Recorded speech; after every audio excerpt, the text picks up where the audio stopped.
presents Game 9 Live every Friday night at 7:30. Now streaming live on WJBF 6 Plus. Download the 6 Plus app and catch Game 9 Live every Friday night at 7:30. Streaming on WJBF 6 Plus. Something about the morning makes you feel good now. You know that I love you. Good morning, Augusta. Fly direct to Washington, D.C. from Augusta Regional Airport. Weather headlines on News Channel 6, brought to you by Southpaw Roofing. Right now on News Channel 6 at 4, sex trafficking in Columbia County. Why the latest arrest is shining a light on a growing problem. Plus, why future development could be at a standstill in North Augusta. The current wastewater issue before city leaders. And Wednesday at the Georgia-Carolina State Fair means it is time for the swine to shine. I'm Brad Means with a look at the criteria that goes into consideration for judging as Your News at 4 starts now.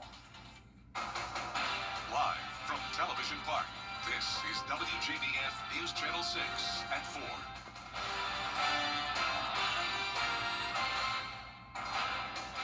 Good afternoon, everyone. I'm Jenny Montgomery. Thank you for joining us. Coverage you can count on begins with an Augusta woman behind bars after allegedly trafficking a teenager. Monica Daughtry was arrested at the Comfort Inn and Suites on Jimmy Dias Parkway on Monday. She's charged with 3 counts of trafficking people for sexual servitude, suspended license, and no proof of insurance. This most recent case adds to concerns from local leaders about the growing problem of human sex trafficking. There you see Graham Lee joining us now live with information about local agencies working to address the issue. Graham? Well, Jenny, yesterday, Augusta Commissioner Don Clark at Tuesday's meeting made a big claim, claiming that Augusta is now the #1 trafficking hub in the state of Georgia when it comes to this growing problem of sex trafficking. He's raising those concerns. Now, as for this case involving Daughtry, reports say that she trafficked a 16-year-old girl who was reported missing from Clayton County 2 months ago.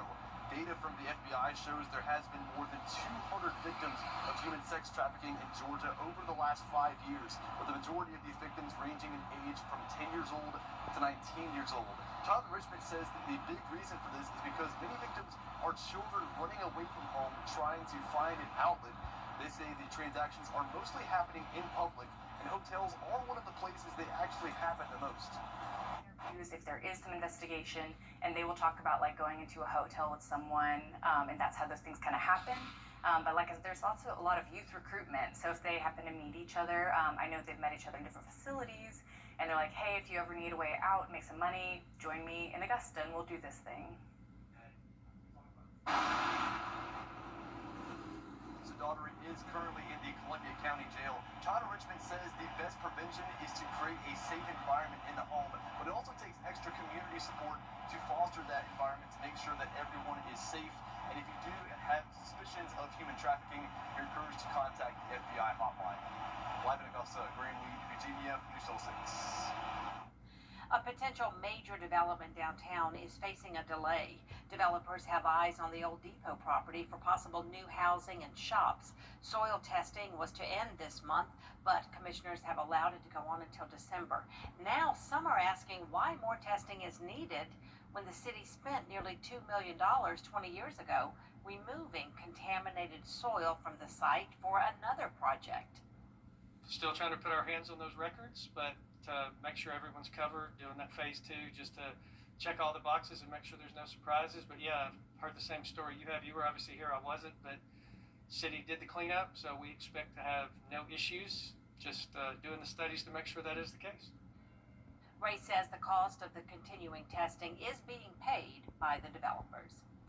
Turning now to a first check of the weather with our chief meteorologist, Jenna Petracci. Gosh, what a great week this is. I know. I feel like we've been saying that every day. Not just this week, but really for the majority of the month of October. We have been so fortunate with this great weather. And you can see on our Terry Lambert Hyundai Skyview cam, it's completely sunny once again today. And you can see high pressure is moving in. We had a cold front come through late last night, and that brought in some cooler temperatures today. So yesterday afternoon we were in the lower 80s. Today it is a couple degrees cooler, all the way up to 6 degrees cooler in Augusta, putting us at 76 degrees. That's about where we're topping off today. 77 in Barnwell, 79 in Millen. Sylvania, you did make it to 80 degrees today, and then we're down to 73 in Crawfordville, 74 in Gibson. Relative humidity is nice and low, around 20 to 30%. And behind that cold front, winds are coming out of the west, sustained up to 13 miles per hour in Augusta, 11 in Waynesboro, 11 in Crawfordville as well. And those wind gusts are up to around 20 to 25 miles per hour today, especially in some of our counties north of I-20. But overall, great weather for the Georgia-Carolina State Fair once again tonight. We will be starting out pretty mild, still at 60 by 8 p.m. The winds will keep our temperatures a little bit higher at first, but then once the winds settle down at night, it is going to be a chilly start to our Thursday again, starting out your day at 40 degrees. Highs in the mid-70s, and those lows are staying in the 40s over the next several days to come. More details on your forecasts are coming up, but back to you, Jenny. All right, thank you, Jenna. It is another beautiful night to go to the Georgia-Carolina State Fair on Hale Street in Augusta, and every day military personnel with ID gets free admission and parking. Brad Means is live now in downtown Augusta, taking in all the fun. Hey, Brad. Hey, Jenny, yeah, we love our veterans and we love our active duty military, so you all please come on down to the fair and take advantage of that admission offer Jenny mentioned. What a time to be down here at the fair. Yesterday we talked a little bit about how important the agricultural component is to the Georgia-Carolina State Fair, and now the competition is underway in a big way. We're talking swine, goats, sheep, and dairy as we round out Fair Week. They just crowned one of the swine champions just seconds ago. Tim Barnador is the judge, retired University of Georgia Extension Service. Tim, are you pleased with the crop of pigs that y'all got this year? Oh, very much so. Matter of fact, when we picked Champion Guild a few minutes ago, I told them I've judged this show several times in the past, and the quality of the kids and the livestock is much higher than it's been in the past. You know, I was interested, and I think our viewers will be as well, at the details that you notice. I was listening to what you were noticing: skin tone, muscle structure. You look at everything, don't you? Yes, you have to take it all into consideration because, you know, it gets down to minute things sometimes. I mean, everything else may be almost exactly the same, so you've got to break it all down and just decide where you want to put your priorities. Is it muscle? Is it structure? Is it design? Just where do you want to go with this?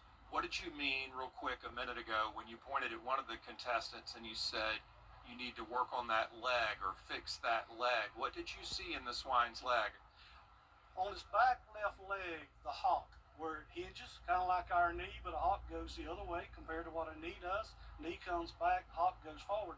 On a pig, and there was swelling in that hock joint. So when they get, it's just like a human. You know, if you get a swelled up knee, you're not going to walk as well. You're hurting. You need some relief. These animals are the same way.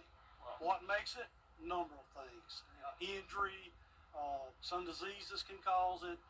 Just getting hurt off the trailer coming into the barn. Number of things. Well, it's like you said, Tim, every minute detail counts. Thanks for what you do, for helping to choose our ribbon winners, and for taking the time to be at the fair. Oh, well, thank you. Thank y'all for coming out, because it's so important for our non-agricultural people to really understand what's going on in the agricultural world, because we want our food produced here in this country. We know what's in it. We know how it was grown. It's not like other countries. Sometimes you ain't sure what's in there. You know what's in it in this country. Well, that's well said, and I appreciate you mentioning that. Tim Barnador, the judge of the swine contest, a busy man. Appreciate your time. Coming up, we will meet the champion that Tim just crowned and her beautiful pig. Coming up in the 5 o'clock hour, live from the Georgia-Carolina State Fair. I'm Brad Means. Back to you. All right, Brad, thanks so much. Very interesting. North Augusta's rapid growth may soon hit a limit, not because of land or funding, but because of sewer space. North Augusta's growth is rapid, but the sewer system is nearly full. The Horse Creek plant is handling almost all of its capacity, with room for only about 2,500 more homes. Upgrades are planned, but won't be finished for years. The thing about any kind of industrial construction is you can put a time limit on it and you can say that it's going to be done at a certain time. You know, you're looking at 2-3 years out. It can turn into 4, 5, 6 years, depending on what issues they come upon as they're doing it, and that's worrisome. Nearly 9,000 homes already approved are covered, but any new projects may have to wait until the sewer system catches up. Columbia County Commission Chair Doug Duncan is addressing what he says is the spread of false information and it is almost that time of year when the Salvation Army Red Kettle Bell Ringers will be out collecting donations. The organization is now looking for volunteers and also hiring bell ringers. The Salvation Army hires about 70 bell ringers each year to make sure they can fill every available shift. The organization has hired bell ringers for several years now, especially when volunteers weren't signing up. We have been doing it for a few years now, especially during COVID. A lot of people were social distancing and isolating, and we really relied heavily on paid bell ringers to kind of help us during that season. And also, we did a lot of virtual fundraising during that time of year. The Red Kettle campaign starts November 1st. The Salvation Army is still looking for both volunteers and hired bell ringers. The next hiring event will be next Wednesday, October 29th at 11 a.m. at the Kroc Center. The Richmond County School System has a new Deputy Superintendent of School Improvement and Strategic Initiatives. Last night, the board tapped Dr. Tommy Welch for the position. He comes from Atlanta, where he was most recently the Chief of Culture and Community Officer at the Lovett School. Before we head to break, a live look at the Martinsville Speedway in Virginia, also known as the Half Mile of Mayhem. Coming up, the challenges ahead for drivers in this weekend's race. Let's go! What's up? Moving now to NASCAR and the second to last race at the Martinsville Speedway. There are only 2 spots left in the NASCAR Cup Series Championship. Currently, 2 playoff drivers sit above the cut line on points. 4, including reigning NASCAR Cup Series champion Joey Logano, are sitting below the cut line. For 6-time Martinsville winner Denny Hamlin, there are challenges when it comes to getting a win at the paperclip.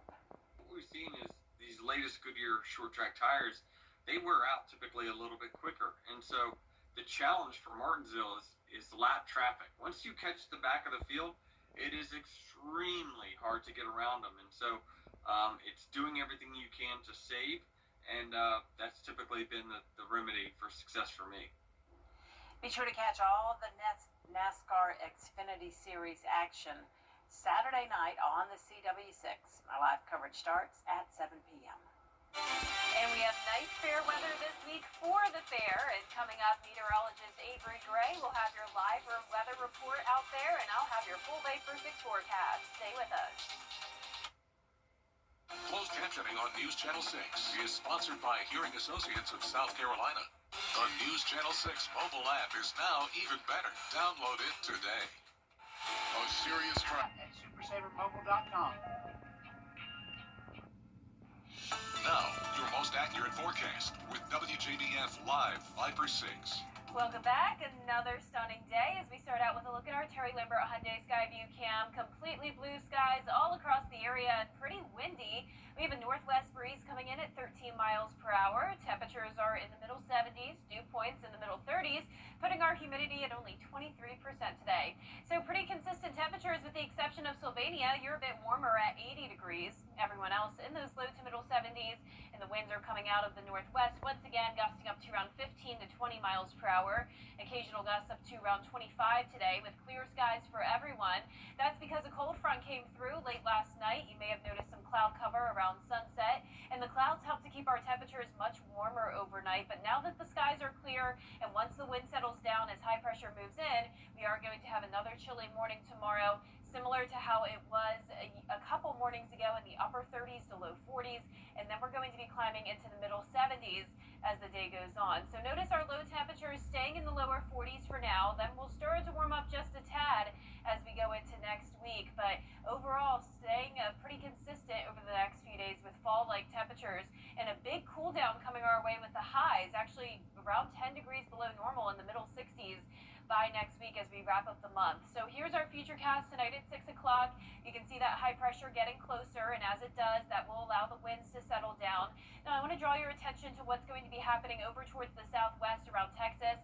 An area of low pressure is expected to develop, and this could be a rainmaker for us as we go into Sunday and early next week.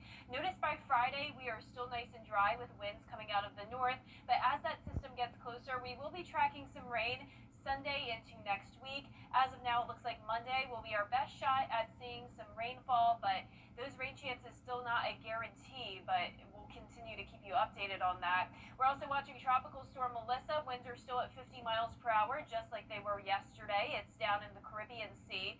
Not a great looking track when it comes to Melissa. For our area, we should be fine, but this is going to be a dangerous storm for our friends down in the Caribbean, especially Jamaica. There's the small island of Jamaica there, and notice it is now expected to become a major hurricane. And not only will this be a strong storm, but it is going to be moving very slow and going to just kind of meander in the same area, potentially leading to a devastating flooding situation for some of the islands in the Caribbean. Now, it's possible that after it sits there through the weekend, eventually it could take a turn next week out into the western Atlantic. So we'll continue to monitor that and keep you updated. But as of now, we are looking good here in the CSRA when it comes to the tropics. Lows tonight are once again going to be in those lower 40s. Highs tomorrow in the middle 70s. In your 10-day forecast showing lots of sunshine over the next few days, increasing clouds Saturday night with those rain chances coming in Sunday, but just in time for Halloween next Friday. We are going to start to dry out with the sun coming back, and that's what we're seeing now over at the Georgia-Carolina State Fair. Plenty of sunshine. Meteorologist Avery Gray is out there now enjoying it. Avery, what do you have for us? Yes, thank you, Jenna. Just as you said, there is plenty of sunshine, and that sun has just rose just enough to reflect right off of that tent and straight into my eyes, but it is beautiful out here. It feels amazing, much cooler than it was yesterday, around 4 degrees cooler, and it feels great. We have a nice breeze coming in, low dew points. It's not sticky or humid outside. So many times in the past years you've gone to the fair and it's been, pretty muggy and miserable weather, and that's not the case for this year. Definitely not the case today, so I'm super excited about that. I'm just enjoying this breeze. The wind is amazing. It feels so great, and it's going to be a great night tonight. We're going to cool down in those 60s around 8 p.m.